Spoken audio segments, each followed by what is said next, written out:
Hello friends, welcome to the Exams Made Simple. So this is Indian Express for 26th of September. We'll straight away start with the editorial part. And हाँ, I would like to appreciate the people who are giving answers. And बहुत अच्छे answers अब देने लगे हैं. I saw answers of Renu Rani, Manisha and Deepshika also. So keep it up and continue. Okay, so we'll start. तो सबसे पहला आया है एन अननेचुरल क्वाइट. तो ये पीसफुल जो प्रोटेस्ट होते हैं उनके ऊपर एक्चुअली में आया है. और अब इन्होंने मतलब एक तरीके से बहुत क्रिटिकल है एंड गवर्नमेंट के अगेंस्ट की प्रोटेस्ट आपको उठाने की आवाज़ नहीं दी जाती, कई जगहों पे दबाया जाता है. सो दिस इज़ विथ रिस्पेक्ट और टू योर मतलब जो ये आप प्रेशर ग्रुप्स वगैरह पढ़ते हैं ना उसके रिस्पेक्ट में ये है. ओके, तो this is relevant to your syllabus. Mission smart cities इन्होंने कहा है कि अब उसमें एक नया डायमेंशन आने लगा है और जो सिटीज़ हैं वो प्रोटेस्ट मुक्त हो रही हैं, क्योंकि कौन चाहेगा कि उनके फिंगरप्रिंट्स, हैंडराइटिंग और डीएनए सैंपल्स जो हैं वो लिए जाएं केवल इसलिए because they were protesting against injustice. और जो अभी नए रूल्स फ्रेम किए गए मेनली इसके अगेंस्ट है the criminal procedure identification act.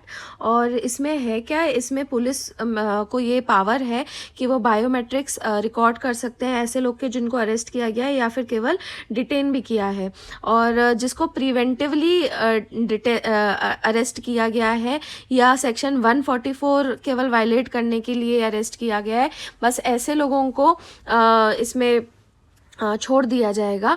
और सेक्शन 144 क्या है, जहाँ पे which prohibits the assembly of 5 और more persons. So this is exempted. और अगर उनके खिलाफ और कोई दूसरा ऑफेंस रजिस्टर्ड नहीं है, यानी प्रिवेंटिव डिटेंशन के केस में और सेक्शन 144 वायलेट करने के केस में जब आपके अगेंस्ट कोई दूसरा चार्ज नहीं है तो आप कर सकते हैं. तो अब इन्होंने बोला कंफर्ट किसी काम का नहीं है. और इन्होंने अब वही थोड़ा क्रिटिसाइज़ किया है कि पहली बात तो देखो जो पुलिस होती है वो खुद ही लॉज की बहुत ज़्यादा रिस्पेक्ट नहीं करती है. और सेक्शन 66A जो आया था आईटी एक्ट का, उसको सुप्रीम कोर्ट ने हटा दिया था. वो ऑनलाइन पोस्ट ऑफेंसिव जो ऑनलाइन पोस्ट होते हैं उसके ऊपर था, लेकिन फिर भी पुलिस उस पर लोगों को अरेस्ट करती है ना. और दूसरा इन्होंने ये भी कहा है कि देखो सेक्शन 144 अकेला चार्ज तो लगता नहीं है, जिसको अरेस्ट किया जाता है उसके साथ में पुलिस और भी चार्जेस जोड़ती है. और इसमें इस लॉ में ऐसा है कि पुलिस जो है वो आपके बायोमेट्रिक्स तब तक स्टोर करती है जब तक आप फ्री नहीं हो जाते, लेकिन वो डिलीट नहीं करते हैं. फिर भी अगर आपको डिलीट करवाना है तो आपको उसके लिए मजिस्ट्रेट का ऑर्डर चाहिए होता है. तो जिस सिस्टम पे इन्होंने फिर वही लीगल सिस्टम को भी क्रिटिसाइज़ किया कि जिस पेस पे वो काम करता है, एक बार आप फ्री हो जाओगे तो दोबारा आप कोर्ट नहीं जाते हो. अब इन्होंने बाकी जगहों से इंडिया की सिचुएशन को कंपेयर किया है कि अभी जैसे ईरानियन वुमेन, इसके ऊपर हम ऑलरेडी एक एडिटोरियल बहुत अच्छे से डिस्कस कर चुके हैं. एक ने आई गेस 2 डिस्कस किए थे, बहुत प्यारे आर्टिकल्स थे. तो अभी जैसे इनके सीन्स देखने को मिल रहे हैं कि वो अपना हिजाब कैसे जला रही हैं और मेन भी उनको सपोर्ट कर रहे हैं. और उसके अलावा लास्ट वीक पेरिस में मार्च वगैरह कर रहे थे प्रेसिडेंट की रेजिग्नेशन को लेके. और जून में thousands of Londoners they protested against rising prices. और इन्होंने कहा कि ये तो एडवांस डेमोक्रेसीज हो गई, इनको हटा भी दो. तो पाकिस्तान में भी आप पिछले हफ्ते देखो कई सारे जो ट्राइब्समैन थे उन्होंने खैबर पख्तूनख्वा में रैली की थी पीस के लिए, और कि मतलब उस रीजन में टेररिज्म को एंड किया जाए. तो अब इन्होंने कहा है कि ऐसी इमेजेस तो इंडिया में अब देखनी ही बंद हो गई है. और ऐसा नहीं है कि इंडिया में कॉजेस नहीं है. तो उन्होंने बताया कि जैसी महंगाई चल रही है और मतलब ये सब पॉट होल्स और ये सब इतनी सारी चीज़ें हैं कि प्रोटेस्ट करने के लिए हमारे पास मुद्दे हैं.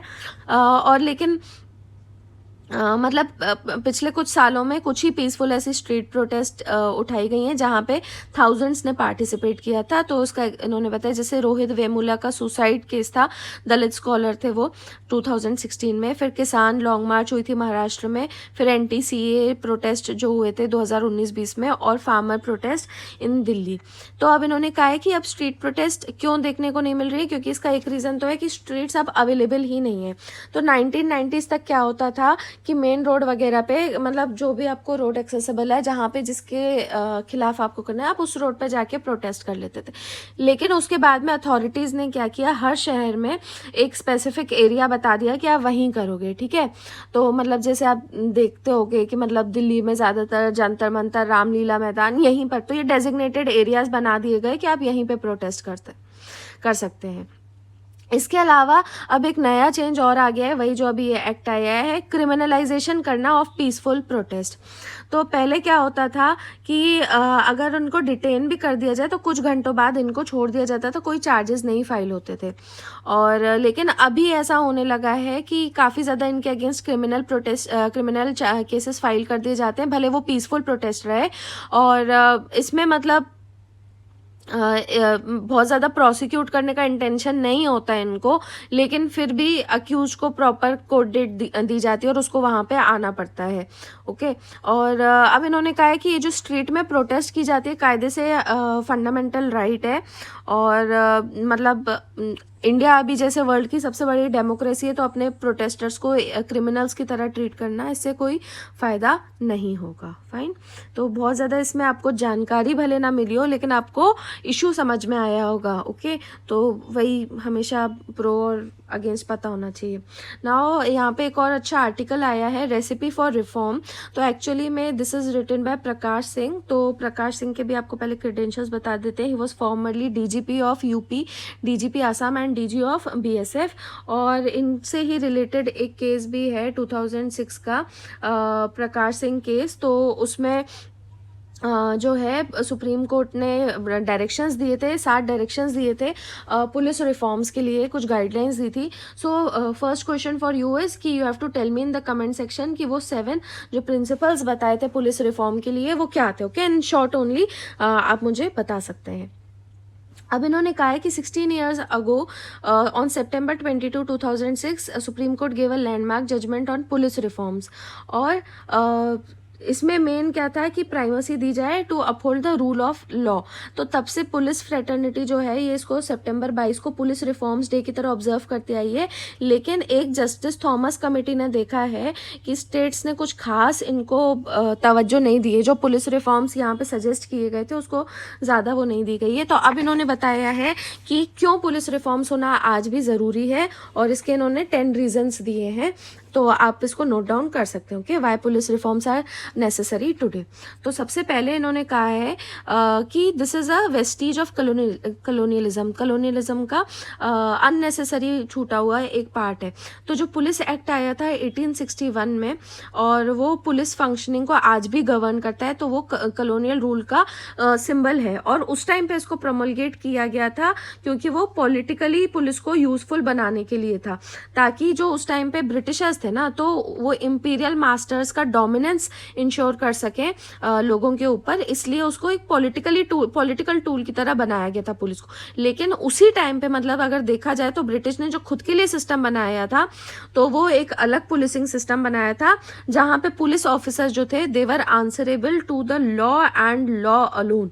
लेकिन इंडियंस आज भी जो है आयरिश मॉडल फॉलो करते हैं, जिसमें एग्जीक्यूटिव को पूरी अथॉरिटी दी गई है ओवर द पुलिस। तो दैट इज वाई वो अभी भी कहीं ना कहीं पॉलिटिकल इन्फ्लुएंस है उसका।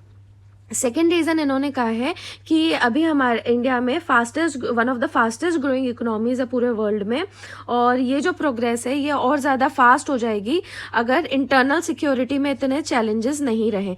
तो अब देखो इकोनॉमी से कैसे रिलेटेड है, इन्होंने एक डेटा दिया है, please note this down. Institute for economics and peace जो है वहाँ उसमें बताया गया था कि 2020 में वायलेंस के ऊपर जो हमारा खर्चा हुआ था वो 7% ऑफ द GDP हुआ था। तो अब आप कंपेयर कर सकते हो कि हमारा हेल्थ और एजुकेशन और डिफेंस में कितना % GDP का होता है, और वहीं हमको वायलेंस को कंट्रोल करने के लिए 7% का खर्चा हुआ था, राइट। तो इकोनॉमिक डेवलपमेंट कंट्री का तभी हो सकता है जब लॉ एंड ऑर्डर बहुत अच्छा रहे, और वो तभी अच्छा रह सकता है जब प्रोफेशनल पुलिस रहे, इसलिए भी रिफॉर्म ज़रूरी है। तीसरा रीज़न इन्होंने कहा है कि अभी हमारी मतलब डेमोक्रेसी में कई ऐसे लोग आ जाते हैं, इन्फिल्ट्रेट हो जाते हैं, जिनका बहुत क्वेश्चनेबल बैकग्राउंड है। Again they have given some data, association of democratic reforms के मुताबिक ऐसे जो लोग हैं पार्लियामेंट में, they have been showing a steady upward trend. Okay, तो इस केस में क्या होता है, क्वेश्चनेबल बैकग्राउंड आपके, मतलब लोग पावर में ही आ रहे हैं। आप सोचिए पार्लियामेंट में ही ऐसे इस तरीके के लोग अगर हैं तो पुलिस क्या होती है, वो खुद भी मतलब डायलेमा में आ जाती है, हैमस्ट्रंग हो जाता है उनको भी कि वो ऐसे लोगों के खिलाफ कोई भी एक्शन नहीं ले सकते हैं। और मतलब या फिर अगर ऐसे लोगों के कोई सपोर्टर्स हैं जिनका शेडी बैकग्राउंड है, क्योंकि कभी भी ऐसा हो सकता है कि देखो सिस्टम चेंज हो सकता है, कोई भी कभी भी पावर में आ सकता है। तो ऐसे लोग ही अगर पावर में आ गए तो उसी सिस्टम से इनको भी निकाल दिया जाएगा, इनकी नौकरियां चली जाएंगी, राइट। तो एक ये डर भी बना हुआ रहता है कि ऐसे जो क्वेश्चनेबल बैकग्राउंड के लोग आ रहे हैं उनके खिलाफ एक्शन नहीं ले पाते।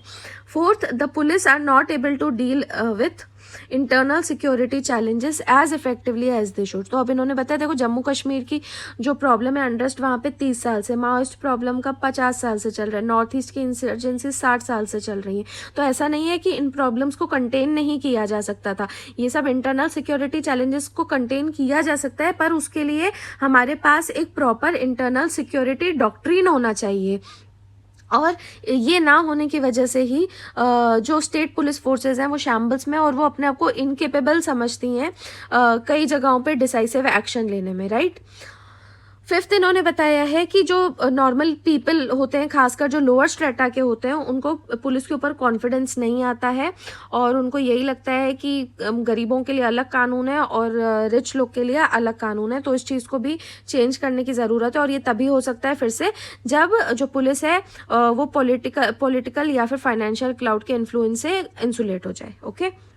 सिक्स्थ, इन्होंने बोला है कि अब जो लॉ एंड ऑर्डर प्रॉब्लम्स है ना वो और कॉम्प्लेक्स होती जा रही हैं। ऑर्गेनाइज्ड क्राइम जो है अब उसमें इंटरनेशनल डायमेंशंस आ गए हैं। आर्म्स ट्रैफिकिंग और ड्रग्स ट्रैफिकिंग जो है उसमें मतलब अब बॉर्डर नहीं रह गई है, बॉर्डरलेस हो गए हैं। और साथ में साइबर क्राइम्स जो हैं उनका भी ज्योमेट्रिकल प्रोग्रेशन हो रहा है, ठीक है ना, यानी एकदम मल्टीप्लाई हो रही हैं।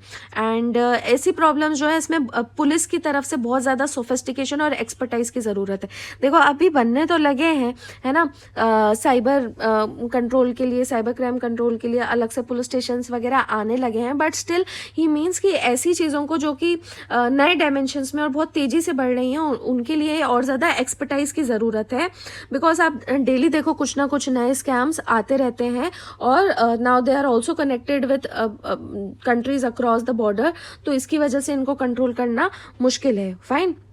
और ये सब वो तभी कर सकते हैं जब पॉलिटिशियंस जो हैं वही पुलिस को अपने केवल नैरो एंड्स की वजह से देखना छोड़ दें और उनको उनका काम करने दें। सातवां, इन्होंने ये कहा है कि पुलिस जो है वो इसलिए भी नहीं डिलीवर कर पा रही है क्योंकि हमारा इंफ्रास्ट्रक्चर भी बहुत पुअर है और ह्यूमन रिसोर्सेज में बहुत ज़्यादा डेफिशिएंसीज हैं। तो इन्होंने कहा है कि अभी 5 लाख से ज़्यादा पर्सनल की पुलिस उसमें वैकेंसीज हैं और इनको फिल करना ज़रूरी है। और इसके अलावा दूसरा इंफ्रास्ट्रक्चर जैसे ट्रांसपोर्ट, कम्युनिकेशन और फोरेंसिक्स है उसमें भी इंप्रूवमेंट करना ज़रूरी है। आठवां, इन्होंने कहा कि फैसिलिटीज़ की भी ज़रूरत है, तो पुअर हाउसिंग कंडीशंस वगैरह जैसे हो गई और लॉन्ग वर्किंग आवर्स हो गए तो इसका एडवर्स इम्पैक्ट पड़ता है उनके पुलिस परफॉर्मेंस पे। और नेशनल पुलिस कमीशन ने ये कहा है कि 100% फैमिली अकोमोडेशन देना होगा for all non gazetted police personal, और अभी केवल 31% को ये फैमिली अकोमोडेशन दिया गया है। Again there is a fact that according to the status of policing in India report 2019, एक एवरेज पुलिसमैन जो होता है वो 14 घंटे काम करता है और उसको कोई वीकली ऑफ नहीं मिलता है, तो इससे उनकी मेंटल और फिजिकल हेल्थ पे भी असर पड़ता है। 9th, इन्होंने कहा है कि टेक्नोलॉजिकल इनपुट्स की भी बहुत ज़रूरत है पुलिस फंक्शनिंग के लिए, and this could act as force multiplier. 10th, the police reforms जो हैं वो सेंटर की दूसरी विंग्स में भी एक्सटेंड होने चाहिए। तो इन्होंने दो उसकी बात करी, सीबीआई एंड आईबी की। तो सीबीआई जो है उसके पास में आज भी स्टैट्यूटरी सपोर्ट नहीं है और इतनी पावरफुल ऑर्गेनाइजेशन है जिसको केवल एक रेजोल्यूशन के बेसिस पे बनाया गया है। अप्रैल 1, 1963 को ये बनाई गई थी और इसको जो पावर्स हैं वो डीपीएससी एक्ट ऑफ 1946 से मिले हुए हैं। तो ये बहुत अनॉमलस ऑर्गेनाइजेशन है। उसी तरीके से आईबी इंटेलिजेंस ब्यूरो भी जो है उसको एक एडमिनिस्ट्रेटिव ऑर्डर के द्वारा बनाया गया 1887 में, और इसको भी स्टैट्यूटरी बेसिस की ज़रूरत है। तो उन्होंने कहा है कि जो फ्यूचर है वो पुलिस रिफॉर्म से लिंक्ड है, और इसलिए अगर कंट्री को प्रोग्रेस करना है और एक ग्रेट पावर की तरह निकलना है तो रेडिकल रिफॉर्म्स की बहुत ज़्यादा ज़रूरत है। फाइन। ये थिंकिंग यूनिवर्सिटीज़ हम नहीं करेंगे क्योंकि ये इन्होंने पूरा अपना व्यू दिया है ऑन री थिंकिंग यूनिवर्सिटीज़, जो आर्टिकल हम अभी 5-6 दिन पहले ऑलरेडी पढ़ चुके हैं। ओके, कि मतलब हायर एजुकेशन इंस्टीट्यूशन से हमको पब्लिक यूनिवर्सिटीज़ की तरफ क्यों जाना चाहिए। तो अगर वो नहीं सुना है तो उल्टा वो जाके सुन लेना आप लोग, ठीक है। I think it was of 20 September. Next आते हैं टुवर्ड्स द एक्सप्लेन सेक्शन। तो यहाँ पे सबसे पहले है star rating for packaged foods, और ये क्यों है और ये कैसे काम करेगा उसके ऊपर है। तो इंडिया के जो टॉप फूड रेगुलेटर है यानी कि फसाई, इसका यहाँ पे आप फुल फॉर्म दे सकते हैं food safety and standards authority of India. तो उन्होंने एक ड्राफ्ट नोटिफिकेशन जारी किया है और जिसमें जो प्री पैकेज्ड फूड्स रहते हैं उसकी स्टार रेटिंग को मैंडेटरी कर दिया है। जिस तरीके से इलेक्ट्रॉनिक गुड्स पे एनर्जी एफिशिएंसी रेटिंग होती है तो वैसे ही आपको स्टार रेटिंग देनी है इन पे, ताकि जो ऐसे फूड्स हैं जो कि हाई हैं शुगर, सॉल्ट और फैट्स में, उनका कंजम्पशन कम हो सके। तो ये ऐसे टाइम पे आ रहा है जब ऑलरेडी हम नॉन कम्युनिकेबल डिजीजेस का इंक्रीजिंग इंसिडेंस देख रहे हैं। तो फ्रंट ऑफ पैक लेबल रहेगा ये। इसमें क्या रहेगा कि एक चार्ट या फिर सिंबल होना चाहिए जिसमें सिंप्लीफाइड न्यूट्रिशनल इंफॉर्मेशन रहे, खासकर मतलब जो लोग पढ़ नहीं सकते उनके लिए है ये, ठीक है। और ताकि वो क्विक डिसीजंस ले सकें कि क्या फूड ख़रीदना है और एक इन्फॉर्म चॉइस ले सकें, भले वो हाई कैलोरी फूड ले रहे हों। और इससे एक्सपर्ट्स का कहना है कि इस लेबलिंग से अल्ट्रा प्रोसेस्ड फूड्स जो होते हैं जो कि शुगर, फैट और सॉल्ट में हाई होते हैं, उनका कंजम्पशन कम हो जाएगा। और इसका इन्होंने एक स्टडी भी करी, एक पेपर है public health foundation of India, centre for science and environment और इंडियन अकेडमी ऑफ पीडियाट्रिक्स का। उन्होंने इस साल ये चीज़ देखी थी कि चिली में, ओके, चिली कहाँ पे आता है आपका, साउथ अमेरिका में। तो चिली में 24% का फॉल देखा गया था in the consumption of sugary drinks. एक बार वार्निंग लेबल उसके ऊपर लगने लगे थे। तो जो शुगरी ड्रिंक्स होती हैं आपकी, उस पर वार्निंग लेबल लगाने से 24% कंजम्पशन कम हो गया था। फाइन। और इससे वही है कि नॉन कम्युनिकेबल डिसीजेज जो हैं उसका बर्डन इंडिया पर से कम हो जाएगा। और ऑलरेडी इंडिया में 60% डेथ्स जो हैं वो नॉन कम्युनिकेबल डिजीजेज की वजह से ही हो रही हैं। तो अब टाइप्स ऑफ लेबल्स कौन कौन से होते हैं जिससे जो आप यूज़ कर सकते हो न्यूट्रिशनल इन्फॉर्मेशन दिखाने के लिए। एक होता है डेली इनटेक गाइड। इसमें ये बताया जाता है कि आपकी डेली रिकमेंडेशन कितनी है न्यूट्रिएंट्स की और उसमें से कितनी आपको इस फूड के सर्विंग में मिल पाएगी, राइट। तो ये हो गया डेली इनटेक गाइड। दूसरा होता है न्यूट्रिशन इन्फॉर्मेशन पैनल। तो ये वैसे होता भी है पर पीछे छोटा सा रहता है ना, कि क्वांटिटी होती है कि मेन न्यूट्रिएंट्स कौन कौन से और कितनी मात्रा में प्रेजेंट है फूड में। Next is traffic light labelling. तो इसमें जैसे amount of fat, salt, sugar, ये सब कितने हैं उस सर्विंग में, और उसको साथ में फिर कलर्स देते हैं ट्रैफिक लाइट जैसे रेड, ऑरेंज या ग्रीन दे दिया, इससे पता चलता है कि वो कितना हेल्दी है। Next is the warning label. तो वार्निंग लेबल कलर कोडेड या फिर एक रिटन लेबल होता है जिसमें ये बताते हैं कि जो क्वांटिटी है सॉल्ट, शुगर या फैट की वो हाई है कि नहीं, और बिना मतलब इनका एग्जैक्ट क्वांटिटी दिए बस ये बताते हैं कि हाई है या नहीं है। नेक्स्ट होती है स्टार रेटिंग। तो इसमें क्या होता है कि स्टार दिया जाता है 1 से लेकर 5 तक के लिए, और इसमें पता चलता है कि ये कितना हेल्दी प्रोडक्ट है, और 5 जो होता है वो हेल्दीएस्ट होता है। इसमें न्यूट्रिएंट्स का ब्रेकअप नहीं रहता है। तो अब जो फसाई की नोटिफिकेशन आई है उन्होंने स्टार रेटिंग सिस्टम की बात करी है जिसका नाम दिया है इंडियन न्यूट्रिशन रेटिंग, जिसमें जो हेल्दी अनहेल्दीस्ट फूड है उनको 0 मिलेगा और हेल्दीस्ट को 5 स्टार मिलेगा। और एक्चुअली में कि कोई भी ये सारे जैसे चीज़ें हैं कितना कंट्रीब्यूट कर रही हैं उस आइटम में, उसके बेसिस पे स्कोर दिया जाएगा, ठीक है। कि based on the contribution of energy and content of saturated fat कितना कंट्रीब्यूट कर रही है, sugar, sodium, fruits and vegetables, nuts, legumes and millets, dietary fibre and protein in 100 gram solid और 100 ml ऑफ लिक्विड फूड्स।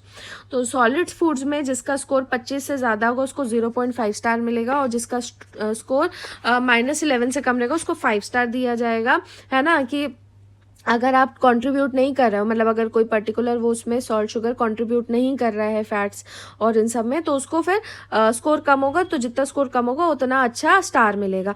और liquid foods में जिनका score 20 से ज़्यादा होगा उसको 0.5 स्टार्स, और जिसका 0 रहेगा उसको जिसका स्कोर 0 रहेगा तो 5 स्टार। तो अब एक्सपर्ट्स का क्या कहना है कि ये लेबलिंग जो है कलर्ड वार्निंग लेबल वो अच्छी काम कर सकती है इंडिया में, क्योंकि यहाँ पे ज़्यादातर लोग पढ़ पढ़ नहीं सकते। Okay, last article is the limits of free monetary policy.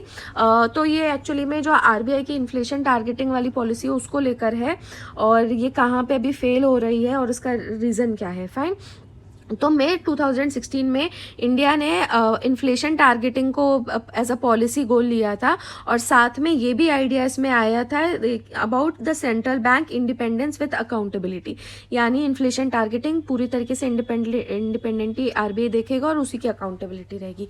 तो इसके अंडर क्या होता है कि सेंट्रल गवर्नमेंट आरबीआई की कंसल्टेशन से एक इन्फ्लेशन टारगेट सेट करती है based on the CPI, consumer price index के बेसिस पे वंस एवरी 5 ईयर्स, और आरबीआई को इसमें रिस्पॉन्सिबिलिटी दी जाती है कि जो टारगेट है उसको मीट करना होगा, यानी कि ये उनकी अकाउंटेबिलिटी हो गई, और जिसकी वजह से उनको इंडिपेंडेंस दिया जाता है मॉनेटरी पॉलिसी को कंडक्ट करने के लिए। तो अभी इन्होंने कहा है कि आरबीआई जो है वो अकाउंटेबल होने के लिए काफ़ी स्ट्रगल कर रहा है, और इसलिए उनकी इंडिपेंडेंस भी चली गई है, यानी उनकी डिपेंडेंसी बढ़ गई है गवर्नमेंट के ऊपर। तो फेलियर ऑफ अकाउंटेबिलिटी क्यों है? तो सबसे पहले इन्होंने कहा है कि जो मतलब आरबीआई एक्ट आया था 1934 का, उसका एक सेक्शन है 45ZA। इसमें सेंटर ने सीपीआई इन्फ्लेशन टारगेट को सेट किया हुआ है 4% पे, और अपर टॉलरेंस लिमिट है 6% की।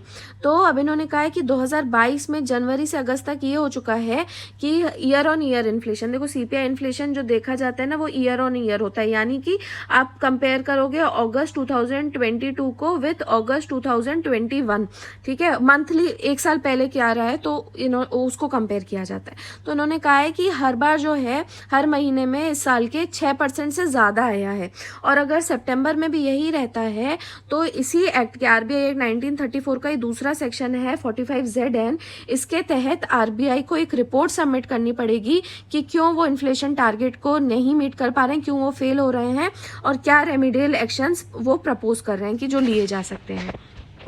तो ऐसे केस में इन्होंने कहा है कि फेलियर क्या होता है? फेलियर होता है कि जब आपका इन्फ्लेशन अपर टॉलरेंस लेवल से भी ज़्यादा हो फॉर एनी 3 कॉन्जिक्यूटिव क्वार्टर्स। तो देखो ये पूरे 9 महीने होने वाले हैं, जनवरी से लेकर सितंबर तक, तो 3 क्वार्टर तक जब आपका ये रहता है तो वो फेलियर काउंट होता है।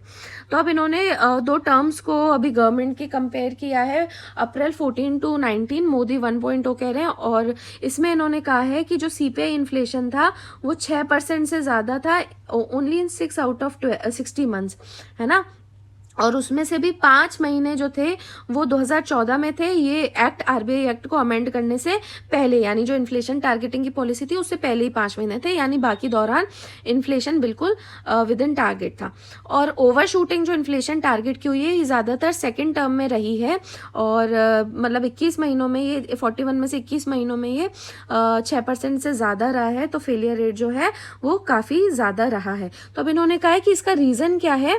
तो इन्होंने कहा कि इसका सबसे सिंपल रीज़न ये है, वो फूड और बेवरेज आइटम से रिलेटेड है। तो मोदी 1.0 में जो है फूड इन्फ्लेशन वो जनरल इन्फ्लेशन से कम था। ओके, तो यहाँ पे डेटा भी दिया है, आप चाहें तो नोट डाउन कर सकते हैं कि फूड इन्फ्लेशन 3.5% था, जबकि जनरल इन्फ्लेशन पूरा टोटल इन्फ्लेशन 4.5% था। और सेकंड इनके रेजिम में ये चीज़ पूरी चेंज हो गई है, और फूड इन्फ्लेशन 6.3% हो गया और जनरल इन्फ्लेशन 5.7%, है ना। तो उन्होंने कहा है कि सीपीआई इन्फ्लेशन हालांकि बढ़ा है, लेकिन खासकर जो अभी पिछले महीनों में बढ़ा है इसका एक्सेलरेशन वो ज़्यादातर फूड इन्फ्लेशन की वजह से हुआ है, और इसमें बहुत ज़्यादा वोलेटिलिटी भी देखी गई है फूड इन्फ्लेशन में सेकंड इनके राउंड में, है ना। और इसलिए इन्होंने कहा है कि जो ज़्यादा मतलब अगर रीज़न देखा जाए फेलियर का तो वो फूड प्राइसेस की वजह से ही है। अब ये तो बात हुई अकाउंटेबिलिटी की, क्यों टारगेट मीट नहीं कर पाए और उसका रीज़न क्या था। अब इन्होंने बोला है कि जो दूसरा इशू है वो है इंडिपेंडेंस को लेके, तो वो it basically refers to the central bank being insulated from government, यानी उसमें इंडिपेंडेंस की बात कर रहे हैं, यानी गवर्नमेंट का इंटरफेरेंस नहीं होना चाहिए, इलेक्टोरल प्रेशर का इंटरफेरेंस नहीं होना चाहिए इंटरेस्ट रेट सेट करने में। और लेकिन इसमें इन्होंने बोला है कि ये आयरनी है। अब देखो जो यहाँ पे बोला कि इन्फ्लेशन जो हुआ है वो फूड आइटम्स की वजह से हुआ है ना। तो इसका मतलब ये कि आप कितना ही इंटरेस्ट रेट ऊपर नीचे कर लो, आरबीआई कुछ भी कर ले, उससे देखो फूड आइटम्स का तो प्राइसेस नहीं कंट्रोल कर सकते हैं, है ना. It can not be control through repo interest rate और कैश रिजर्व रेशियो हाइक्स. इसलिए आरबीआई को अब डिपेंड होना पड़ रहा है ऑन गवर्नमेंट उसके इन्फ्लेशन टारगेट्स को मीट करने के लिए. तो मतलब इंडिपेंडेंट यूज करना तो आप छोड़ो, इंडिपेंडेंटली एक्ट करना तो छोड़ो, यानी जो उनको केवल मॉनेटरी पॉलिसी टूल्स का यूज करना था, अब उनको किस चीज़ के ऊपर डिपेंड करना है, गवर्नमेंट साइड के सप्लाई साइड मेजर्स के ऊपर, है ना. तो अब फूड की बात आ गई है, तो जब सप्लाई डिमांड का बैलेंस सही बनेगा तभी ये चीज़ कंट्रोल हो पाएगी. तो वो तो गवर्नमेंट के हाथ में, वो आरबीआई के हाथ में नहीं है. तो इन्होंने कहा है कि अगर गवर्नमेंट के सप्लाई साइड एक्शंस देखें तो फिर भी आरबीआई का काम अभी थोड़ा ठीक रहा है. और मतलब गवर्नमेंट ने क्योंकि कैड को अपना जो करंट अकाउंट डेफिसिट है उसको कंट्रोल करने के लिए कई सारे एक्शंस लिए हैं, तो गवर्नमेंट भी अपना सप्लाई साइड मेजर्स को ध्यान रख रही है. तो जैसे अगर ऑयल के केस में देखा जाए, पिछले 1 साल में इफेक्टिव जो इम्पोर्ट ड्यूटी थी क्रूड और रिफाइंड पाम ऑयल पे, वो घटा दी गई है ना. और इस साल मई में एक्सपोर्ट ऑफ वीट पे बैन लगा दिया गया था, जिसमें आटा, मैदा, रवा, सूजी भी इंक्लूडेड था. फिर सितंबर में ब्रोकन राइस को भी प्रोहिबिट कर दिया था, उसके एक्सपोर्ट को प्रोहिबिट कर दिया था. और जो नॉन पारबोइल्ड नॉन बासमती राइस है उसके ऊपर 20% ड्यूटी भी लगाई थी. और शुगर एक्सपोर्ट्स को भी जो है वो फ्री से रिस्ट्रिक्टेड कैटेगरी में ले आए थे.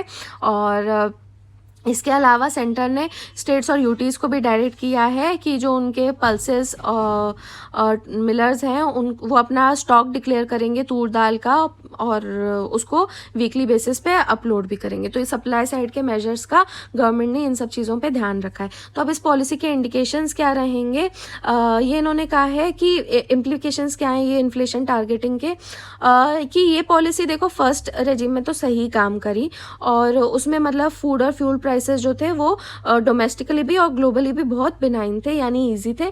और आरबीआई इसलिए जो है वो आसानी से आइसोलेशन में काम कर पा रही थी और प्राइस स्टेबिलिटी को भी इंश्योर कर पा रही थी, और उसमें कुछ भी गवर्नमेंट को इंटरवीन करने की ज़रूरत नहीं पड़ी थी. लेकिन सेकेंड राउंड में ये चीज़ें अलग हो गई हैं और इन्फ्लेशन जो है वो बढ़ गया, खासकर सप्लाई साइड फैक्टर्स की वजह से. और ये फैक्टर्स क्या रहे हैं, कोविड पेंडेमिक, फिर यूक्रेन में वॉर होना और एक्सट्रीम वेदर इवेंट्स होना.